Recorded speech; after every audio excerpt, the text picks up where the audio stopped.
And ఇంకొకటేంటంటే media ఒకటనే కాదు. మీరు 90స్ ఆర్ 80స్ మూవీస్‌లో చూసుంటే గనక ఒక ఆర్టిస్ట్ ఉన్నారు 'మాడ' గారని. ఆయనని ఆయనని పోర్ట్రే చేసిన విధానం వల్ల ఇప్పటికీ మా కమ్యూనిటీ ఒక రకమైన అవమానాలు ఫేస్ చేస్తూనే ఉన్నారు. అంటే ఆహ్, ఆశ్చర్యంగా ఉంది. ట్రాన్స్ వుమెన్ అంటే చున్నీలు ఇలా సైడ్‌కి కట్టుకొని, ఇక్కడ పువ్వులు పెట్టుకొని, లిప్‌స్టిక్‌లు పెట్టుకొని నేను ఆ హావభావాలు కూడా చూపించేంత బికాజ్ నాకు అది నచ్చదు.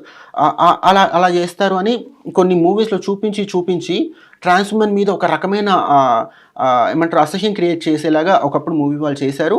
అండ్ ఇంతకుముందు ఆల్మోస్ట్ ఒక 10 సంవత్సరాల క్రితం కూడా ఒక మూవీ 'నితిన్' మూవీలో గే అంటే పింక్ షర్ట్‌లేసుకొని చాలా డెస్పరేట్‌గా ఉంటారు. గేస్ అనేది ఒకటి చూపించారు. ఏం మాట్లాడతారండి? డెస్పరేట్‌గా ఉండడం ఏంటి? ఆడవాళ్ళు డెస్పరేట్‌గా ఉంటారు. మగవాళ్ళు డెస్పరేట్‌గా ఉంటారు. గేస్ డెస్పరేట్‌గా ఉంటారు. ట్రాన్స్ మెన్ డెస్పరేట్‌గా ఉంటారు. డెస్పరేషన్ అనేది అందరిలో ఉంటుంది.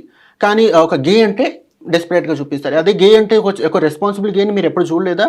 మీరు ఒకవేళ ప్రాపర్‌గా చూడకపోతే ఇంకా చాలామంది ఉన్నారు. కమ్యూనిటీ వాళ్ళు ఎవరైనా కనుక్కొని రెస్పాన్సిబుల్ గేస్‌ని మీరు తెలుసుకొని వాళ్ళ లైఫ్ స్టైల్ కూడా చూపించండి.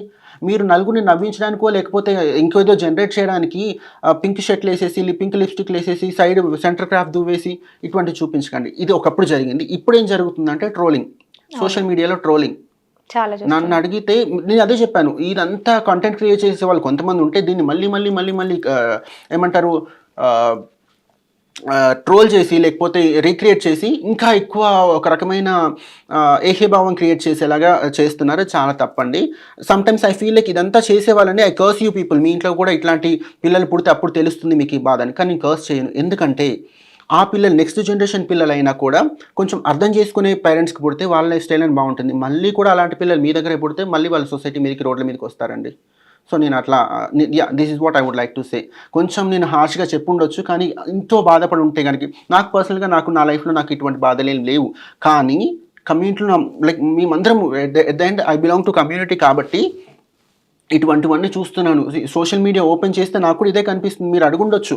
మరి చాలామంది అలా బిహేవ్ చేస్తున్నారు, ఇలా ఉంటున్నారు కదండీ! దానికంటే కూడా మీరు మళ్ళీ దాన్ని ట్రోల్ చేసి చూపించడమే ఎక్కువ ఉండింది. దాన్ని ప్రొజెక్ట్ చేసే విధానం రాంగ్‌గా ఉండింది. కాబట్టి అది ఇంకా ఎక్కువ ఒక ఇద్దరితో పోయేది 10 మందికి కనిపించేలా మీరే చేస్తున్నారు.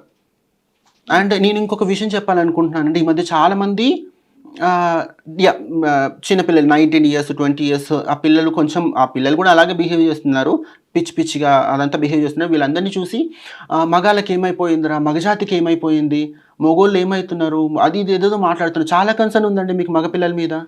మీ మగపిల్లల మీద అంత కన్సర్న్ ఉంటే ఏదైనా ఇన్‌స్టాగ్రామ్‌లో ఒక పోస్ట్ ఉంటుంది కదా! ఆడపిల్ల డాన్స్ చేసినప్పుడు ఎక్స్‌పోజింగ్ కూడా లేకుండా డాన్స్ చేసినప్పుడు కింద మగపిల్లల కామెంట్లు చూడండి. అక్కడుందండి. మీ మగపిల్లల మీదకున్న కన్సర్న్ అక్కడ చూడండి ఎంత వల్గర్ కామెంట్లు పెడతారో. మరి వాళ్ళందరికీ ఏం చెప్తారండి? వాళ్ళని ఇవన్నీ ఎవడు తీసుకోడు. ఈ కామెంట్‌లన్నీ తీసి కామెంట్‌లు ఎంత క్రియేటివిటీగా, ఎంత వల్గర్‌గా పెడితే అంత గొప్పని ఫీల్ అవుతారు అబ్బాయిలు. కొంతమంది అబ్బాయిలని నేను మళ్ళీ జనరలైజ్ స్టేట్‌మెంట్ మీలా పాస్ చేయను. యాహ్! సో, ఇదంతా కూడా అబ్బాయిలే చేస్తున్నారు. మరి దీని గురించి ఎవరు ఎక్కడ మాట్లాడరు. సో, నన్నడిగితే ఇంతకుముందు ఏదైతే జరిగిందో 80స్‌లో, 90స్‌లో లేకపోతే మూవీస్‌లో ఇప్పుడైతే అది చూపించట్లేదు. వాళ్ళు కూడా కొంచెం చేంజ్ చేసుకున్నారు. ఇప్పుడు సోషల్ మీడియాలో సో కాల్డ్ కంటెంట్ క్రియేటర్స్ గానీ, లేకపోతే మీమర్స్ గానీ ఎవరైతే ఉన్నారో మీరు కూడా ఓకే. కామెడీ క్రియేట్ చేయండి, లేకపోతే కంటెంట్ క్రియేట్ చేయండి. కాకపోతే పక్క వాళ్ళని అంటే ఎస్పెషల్లీ ఒక ట్రాన్స్ వుమెన్‌ని లేకపోతే కమ్యూనిటీ వాళ్ళని ట్రోల్ చేసో, వాళ్ళని ఏమంటారు డీగ్రేడ్ చేస్తూ మాట్లాడి ఇట్లాంటిది కాదు. So, this is my suggestion కూడా కాదు. This is my request. కొంచెం హార్ష్‌గా చెప్పుండొచ్చు. కానీ నేను చాలా బాధపడ్డాను కాబట్టే ఈ విషయం మీ ముందుకు తీసుకొచ్చాను.